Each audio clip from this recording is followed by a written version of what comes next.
I have had mental health issues for most of my life, and I have been in therapy for 30 years. I checked myself into 3 different mental institutions between 2000 and 2010.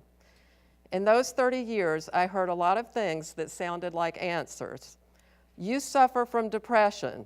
You suffer from anxiety. You suffer from mood swings. And you suffer from fragile self-esteem. I was also told that I was a traveler through the dark night of the soul. That at least sounded dramatic. On the technical side, the confusion was equally great. In 2008, when I was inpatient at an institution in Baltimore, the experts diagnosed me with nonspecific bipolar disorder, complex post-traumatic stress disorder, panic disorder, and binge eating disorder. 1.5 years later, at an institution here in Atlanta, my attending physician diagnosed me with bipolar II disorder, not to be confused with nonspecific bipolar. To round things out, 2 months later, I was accepted into a clinical trial for treatment-resistant depression. I didn't care what the label was, I just wanted the pain to stop. The worst was when I got to the point in 2008 that I used to have to lie down on the floor of my office just to try to breathe. Then I would get up and close another deal. I'm not kidding. I was a healthcare transactional lawyer, and I closed 2 deals on December 31, 2007, when I could barely eat, sleep, or breathe. At that time, I was struggling with extreme anxiety, not just depression. I checked myself into the institution in Baltimore for 10 weeks the following summer, and again in Atlanta for a week in the winter of 2010. In the Atlanta institution, I saw an elderly woman try to stab a 25-year-old guy with a fork for messing with her lunch tray. The idea of somebody being on suicide watch became commonplace, and as for me, I was told by the medical director that I would never work again and to go ahead and apply for Social Security disability. I did, but I didn't like the idea. I've always sort of been the working type. So I kept looking for a job. And by August of 2010, I had a job as a contract lawyer. And by June 2011, I got my current job as a lawyer on the healthcare team at a large Atlanta law firm. So I guess the doctor was wrong. The other side of my treatment over the past 30 years is the medication side. And I have to say I had a little reaction to Dr. Young's talk because he's talking about using medication and injecting people for mood things. And I think, talking about autism, I see the application and it's wonderful. I myself was on 28 different psych meds, alone and in combinations of up to 4 at a time over the past 30 years. And my personal conclusion is that I'm better off not on any medication. And I'm not on any medication right now. Well, that's me. What about you? Why should you care about this at all? Well, when I hear that 20% of the US population will suffer from depression in a given year, it makes me think that you ought to care. Because if it isn't you, it's your mother, your father, your brother, your sister, your child, your cousin, your aunt, your uncle, or your friend. And that's just depression. There's anxiety, bipolar, ADHD, and the rest of the spectrum. So if you throw all those in, it's hard to imagine that anyone is untouched by mental health issues. So given that a huge percentage of us are affected, the question is, what are we as a society doing about it? The answer, not just in my opinion, but more importantly in my experience, and I really hate to say this, is almost nothing. The perceptions about and reactions to mental health issues are off base in so many ways that it is hard to know where to start. But let's start with the 3 biggest issues that I see: silence, ignorance, and stigma. And the first 2 will go away if we take care of the third, so I'll just talk about them briefly. On the topic of silence, I have been looking for the conversation about mental health every single day since Newtown. It's not there. Even the couple of initiatives that are out there, like the bill for the Mental Health First Aid Act of 2013 and the proposal in the recent federal budget to allocate $235 million to mental health have received almost no attention. Who in here has heard anything about either one of them? Anybody? Anybody know? I got one person back there, two. The silence is deafening. I have experienced silence on a personal level. My issues of depression go back as far as 16 years old, and my eating disorder goes back to at least 7 years old, probably 4 or 5 years old, if I really remember right. When I asked to see a psychiatrist as a teenager, I was told that we didn't air our dirty laundry in public. After college, my father quietly slipped me a piece of paper with a psychiatrist's name on it, and I laugh when I think about it because it's the only psychiatrist he ever knew. He played golf at the club, you know, so that's where he came up with that one. He was a very bad psychiatrist. Probably a good golfer, you know, bad psychiatrist. Well, my father and I never talked about that again. I spent 30 years largely dealing with my problems by myself, which is the main reason that I'm so open about it now. The secrecy nearly killed me, and it has got to stop. Another thing that has got to stop is ignorance. There is plenty of information out there about mental health. I recommend the website for NAMI, the National Alliance on Mental Illness. It's a good website. I will tell you flat out, if anyone is not educated about mental health in this day and age, it is not because they can't find out, it is because they don't want to know. And the reason for that, by and large, is that if they don't learn about it, then they can usually do a pretty good job at pretending that it doesn't exist. The question is, what is so bad about having a mental disorder that the people closest to you need to pretend that it doesn't even exist? Well, now we get to the topic of stigma. Mental health issues are stigmatized for the same reason that anything is stigmatized, because people are afraid of the unknown, they are attracted to the norm, and there is a cost and a burden to it, both financial and emotional. I have been giving thought to the idea that part of the reason we carry around so much prejudice against mental health issues is buried in the language that we use. Let me give you an example. My daughter Jean is living in South Korea.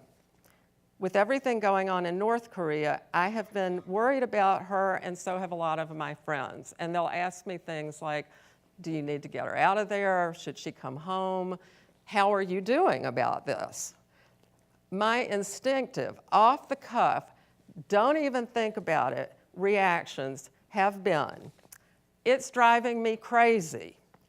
I'm going insane. I'm hysterical. It's making me nuts, and I'm losing my mind. At a certain point, I stepped back and I listened to myself, and I thought, wow, that's pretty amazing if you think about it. Me using all those pejorative terms about myself. Me, of all people, the person who has fought so hard to get stable, to balance out her mind, and to get back to a more rational place.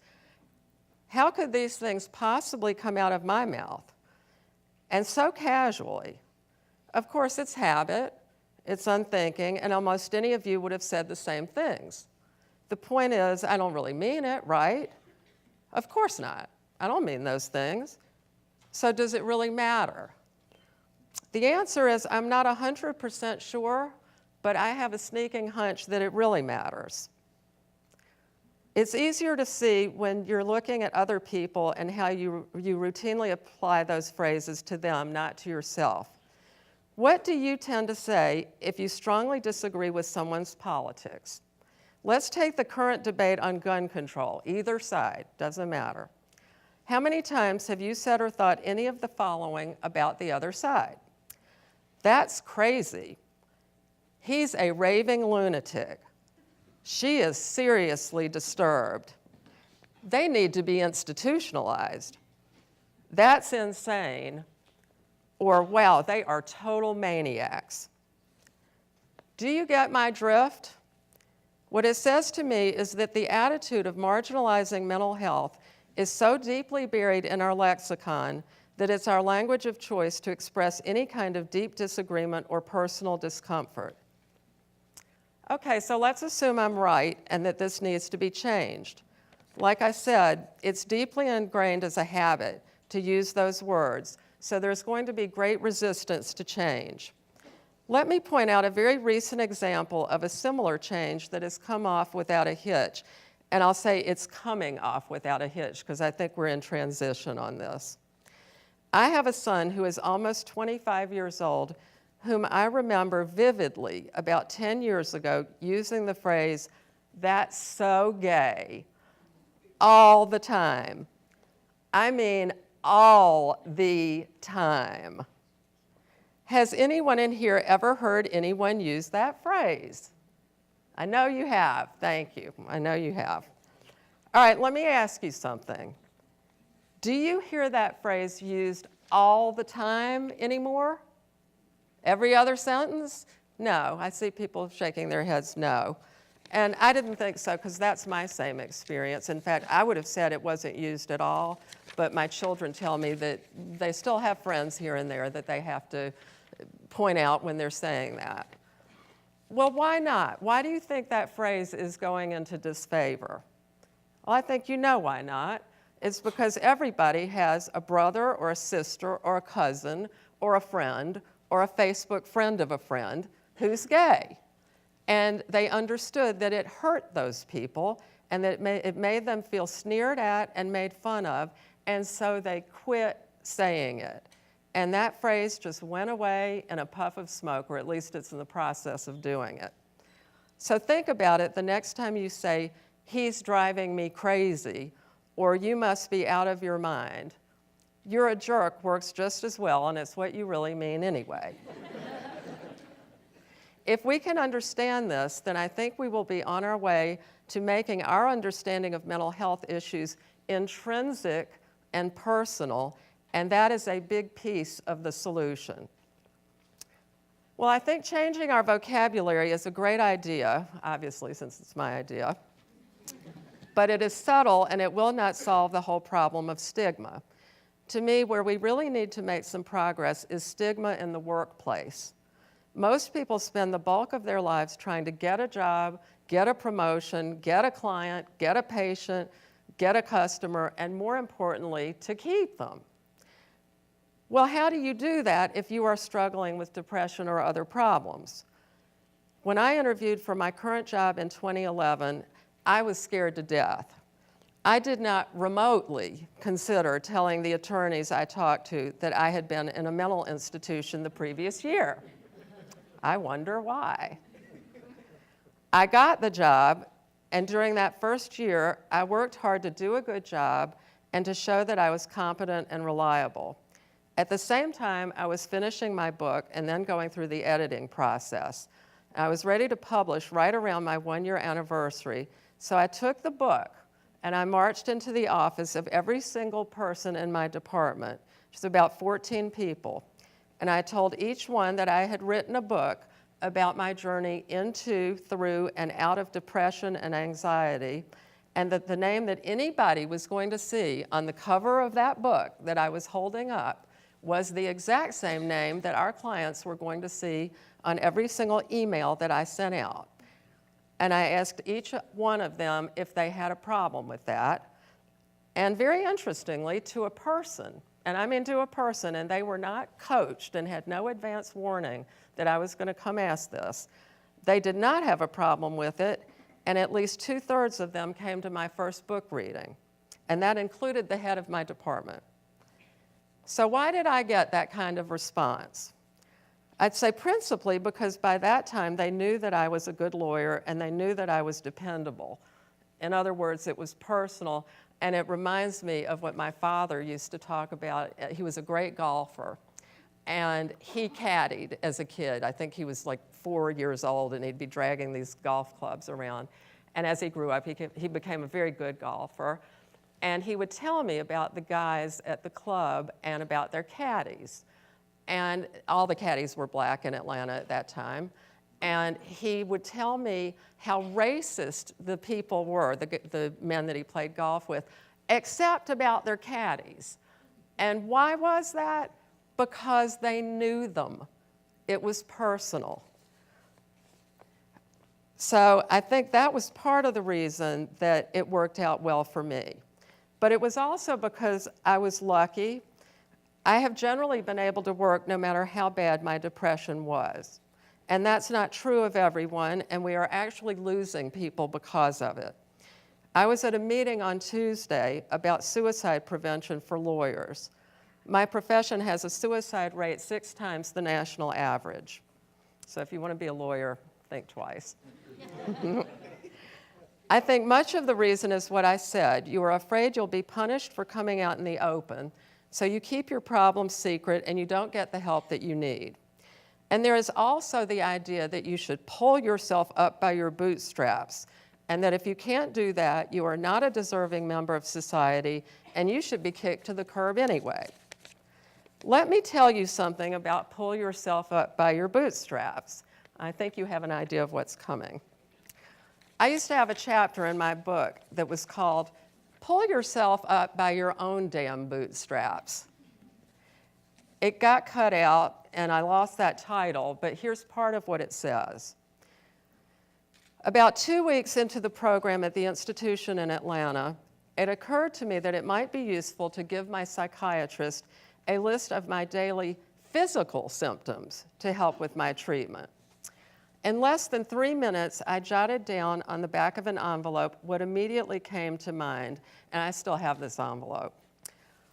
Trouble breathing, shoulders hunched and tight, bones popping in my neck, twitching, aching jaw from clenching my teeth, trouble falling asleep, waking up 3 to 4 times a night, hot and cold, shaking violently, particularly in the hours after waking up, blurred and grainy vision, chattering teeth, trouble writing by hand, constantly losing my balance, nearly falling asleep while driving, tightness in my chest, feeling like my blood was sizzling, sudden high blood pressure, inability to concentrate, panicked, racing thoughts from the minute I woke up until the minute I fell asleep, feelings of extreme despair, disoriented, some self-harm thoughts, severe memory loss, losing access to words and spelling, being extremely irritable,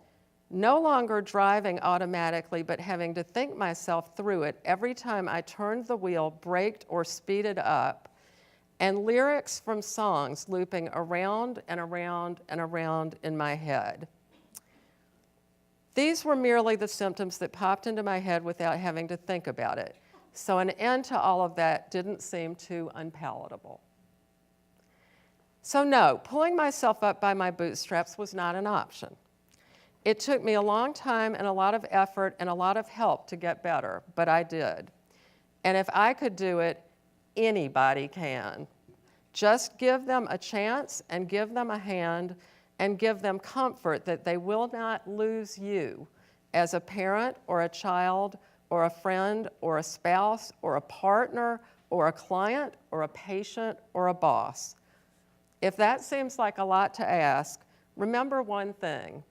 The odds are pretty good that you will be on the receiving end of that goodwill at some point in your life. Thank you.